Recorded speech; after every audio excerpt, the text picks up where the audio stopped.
这件坏问题是真严重，有民间团体调查发现讲，那政府的补助有够力咯，35岁以下家长是有6.5愿意生囡仔。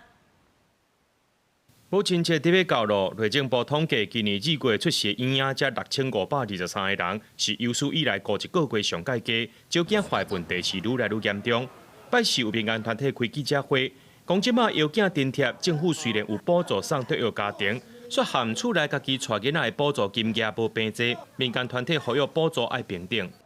就是我希望可以就是补助平权，那其实这样孩子就是像我们当妈妈的，可以有更多选择的一个空间。对，就其实因为经济就是一个我们最大的一个考量点。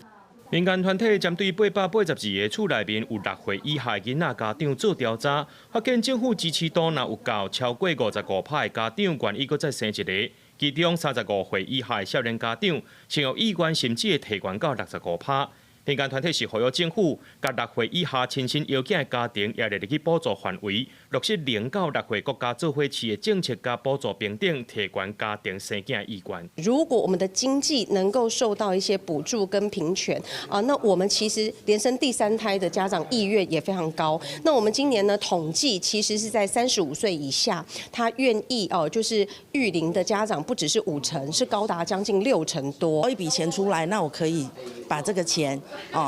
拿来放在孩子的身上，也许他们就会提高一些生育的意愿，以及